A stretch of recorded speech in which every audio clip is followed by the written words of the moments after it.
இந்த மழையில என்னங்க பண்றீங்க? அது வாங்க மாட்டுக்கு தட்டை எடுத்துட்டு வராங்க. மழை பெஞ்சிட்டே இருந்தாலும் அதுங்களுக்கும் பசிக்கும்ல. அதாங்க.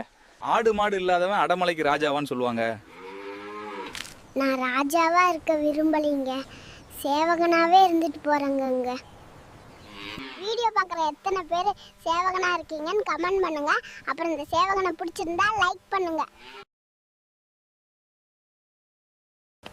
என்னங்க யோசிக்கிறீங்க? எனக்கு ஒரு விஷயம் புரியவே இல்லைங்க, அதாங்க யோசிச்சுட்டே வரேன். என்னதுங்க?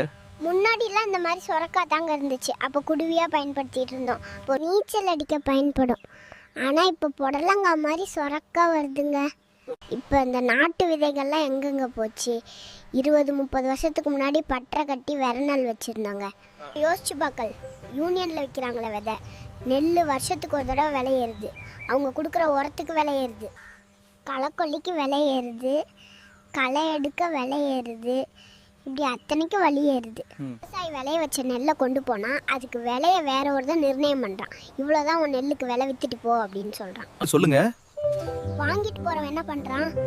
அதை அவிச்சு அரைச்சி அந்த அரிசிக்கும் அவன் தான் விலை நிர்ணயம் பண்ணுறான். இஷ்டப்பட்டு உழைச்ச விவசாயியால் ஏன் விலை நிர்ணயம் பண்ண முடியல? அதை பதித்தாங்க. யோசிச்சுட்டே வரேன்.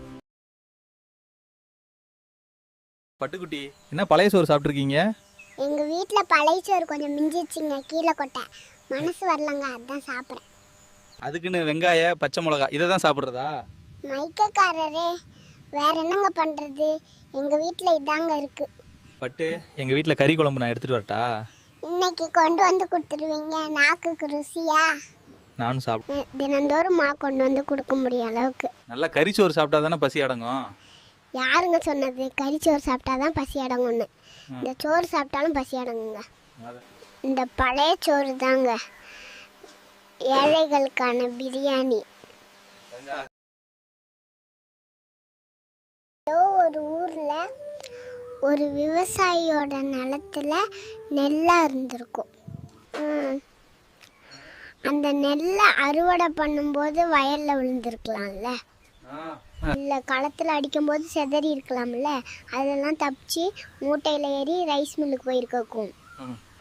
அங்கே அவிச்சு அரைச்சி புடச்சி இதிலெல்லாம் தப்பிச்சு கடைசியில் அரிசி ஆயிருக்கும். இந்த அரிசியை நம்ம அம்மா கழுவும் போது நழுவாமல் இருக்கலாம், வடிக்கும் போது தெரிக்காமல் பதமாக நமக்கு சோறாக்கி போட்டேன். சொல்லுங்கள். இதை தாண்டி நம்ம தட்டுக்கு வந்த சோத்தை நம்ம அழைச்சிருந்தா சிந்தி குப்பைக்கு போகலாமா? இங்கே இதை தாங்க பல பேர் சொல்லுங்க. இங்கே பல பேர் அவங்க தட்டில் இருக்க சோத்தை கீழே சிந்தி குப்பையில் போடுறாங்க. ஆனால் அதுக்கு பின்னாடி எவ்வளோ கஷ்டம் மறைஞ்சிருக்குன்னு தெரியறதில்ல. இங்கே என்ன பண்ணுறீங்க? அதுவாங்க, இப்போ பருவமழை பெஞ்சிட்டு வருது, அதனால நீர்நிலைகள்லாம் நீரால் நிரம்பி வழியுதுங்க. அட, இது நல்ல விஷயம் தானேங்க. இது கொண்டாட வேண்டிய விஷயம்தான். ஆனால் அதே நேரத்தில் நம்மளோட பாதுகாப்பு ரொம்ப முக்கியங்க. என்னங்க சொல்கிறீங்க? ஆறு, குளம், குட்டை, ஏரி, டேமு இதெல்லாம் நிறைய தண்ணி வரும்போது பார்க்க கண்ணுக்கு அழகாக இருக்கும். காஞ்சி போய் கடந்த இடத்துல திடீர்னு தண்ணியை பார்க்கும்போது கண்டிப்பாக என்ஜாய் பண்ணணுன்னு தான் தோணும். அதுவும் இந்த மாதிரி கிராமத்து பசங்களுக்கு சொல்லவே தேவையில்லை, அப்படிதானே? ஆனால் இங்கே தான் நம்ம கவனமாக இருக்கணும். எதுலேயும் ஆபத்து இருக்கும், தயவு செஞ்சு பாதுகாப்பாக இருங்க. முடிஞ்ச வரைக்கும் கொஞ்சம் தள்ளியே இருங்க. செல்ஃபி எடுக்கிறேன், நீச்சல் அடிக்க போகிறேன் அப்படின்னு தயவு செய்து போகாதீங்க. நம்மளோட பாதுகாப்பு நம்ம கையில் தான் இருக்கு. ஏங்க இப்படி அலறீங்க? ஐயோ, எல்லாம் போச்சு. இனிமே நாங்களே நகையை அடகு வச்சு தாங்க பயிர் பண்ணணும். ஆனால் இப்போ மொத்தமாக எல்லாமே போச்சுங்க. இந்த வெள்ளத்தில் வாழை மரம்லாம் மூழ்கி போகிற மாதிரி அடகு வச்ச நகையும் மூழ்கி போயிடுமாங்க. எங்களை மாதிரியான விவசாயிகளுக்கு பேஞ்சாலும் கஷ்டம், காஞ்சாலும் கஷ்டங்க. மொத்த வாழை மரமும் அடித்த காற்றுல சாஞ்சு வந்த வெள்ளத்தில் மூழ்கிடுச்சுங்க. இந்த விவசாயிங்க படுற பாடு கொஞ்சம் நஞ்சம் இல்லைங்க. ஆனால் அதுக்கான பலனை பார்த்தீங்களா?